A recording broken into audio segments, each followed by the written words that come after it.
Hey y'all, welcome to the Situation Room, where we take a seat at the table of power and talk about what it really means to lead. I'm Samantha, and every week we're digging into the leadership of each US president, not just what they did, but how they did it and what it teaches us about leadership today. Because here's the truth: most leaders, presidents included, don't get the training they actually need to lead people well. They're handed a massive responsibility, but rarely the tools. Does this sound familiar? Have you ever been put in charge, expected to perform, to inspire, to deliver without a blueprint? Well, this podcast is for you. Together, we'll explore how the world's most visible leaders made decisions, handled pressures, built trust or didn't. We'll talk about their legacy, impact, and the unseen lessons hiding behind headlines in history books. This isn't just a history podcast, this is a leadership download from the top. Welcome to the Situation Room. This is episode 1, and we are going to start with the real OG, George Washington. So, growing up, I learned a lot about George Washington, about his wooden teeth, about that cherry tree and him cutting it down or not cutting it down and talking about he cannot tell a lie. And today we're going to address some of those things, and we're going to talk about how he was such a great leader. So recently I went to Mount Vernon, which is in the DMV area. It was amazing. There's not a lot of grass around here, but there it was an entire estate. And I learned a lot about history. I learned a lot about him.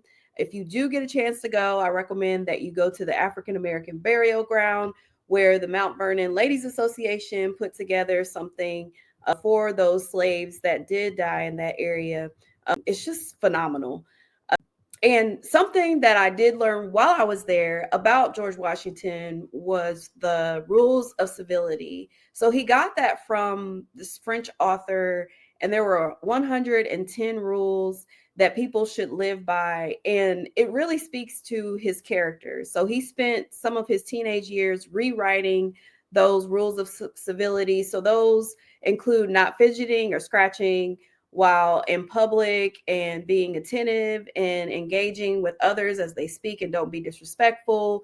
And he also really focused on being courteous to people in authority and people that have more experience, and also making sure that you choose your company wisely. So he really believes in birds of a feather flock together. So I found that to be really interesting, that even at such a young age, he really focused on being a man of good character. So that's something that we could learn from him. Another thing that I learned was the fact that he was truly a servant leader. And two qualities that I'm going to focus on today is the fact that he was humble and that he was also resilient. So the way that he was resilient was the fact that he was not just a leader that said, this is what we're going to do, and sent people off to carry out the orders that he put out. He was there with the soldiers. So Valley Forge is right outside of Philadelphia. If you're not familiar, I did get a chance to go there too. It's a historic area where a lot of the soldiers actually died of the cold weather and of hunger. But he was also there, and that speaks volumes. So a lot of leaders today, they will tell, like, if you think about the military, they will say, this is what we're going to do, and they send the people off to do those things. But he was just the type to jump right in and to make sure that everything was carried out in the way that it should be, and to let them know that they're not by themselves. So that was the way that he was resilient. And then as far as being humble, he actually was offered to have a third term for his presidency, and he said no. And the reason why he said no is because he stood on what they all decided was that they did not want a king.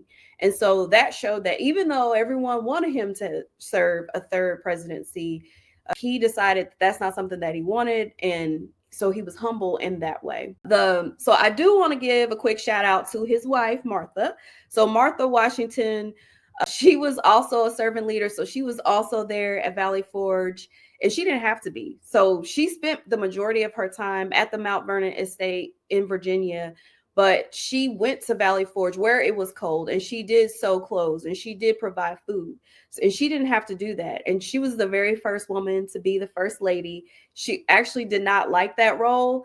She felt like it was too much pressure, but she did a pretty decent job, I think. And then another thing that she's known for was actually freeing the slaves after George Washington died. So in his will, he did write that he wanted enslaved people on his estate to be free after she died, but instead she decided to free them right after he died. So that was something that I found to be very interesting about her and her leadership as well. So some of the myths about George Washington, I mentioned at the beginning, where he had wooden teeth. In reality, he did not have wooden teeth.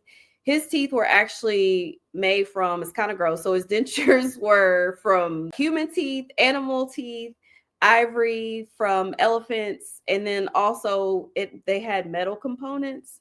So that was kind of nasty. But so he didn't have wooden teeth, but his teeth really weren't good still. But I just want to just emphasize on the fact that George Washington was a servant leader. That's what we can learn today. If you're struggling in your leadership, with your leadership, or if you're wondering how you could become a better leader. So and also to be resilient and to be humble. And because he was the very first president, he didn't have to be humble. He was like, he could have had the attitude of, I'm number one and that's it. But instead, he chose to allow for another man to take his place, which was President John Adams. And we will talk about him in the next episode and some of his leadership traits. And so that's the situation. That's today's briefing from the Situation Room. If this helped sharpen your leadership lens, share it with one leader who could benefit. Like, share, and subscribe. And we'll see you next time. Bye. Subscribe to Noir Pulse Network for more insights to elevate your leadership skills.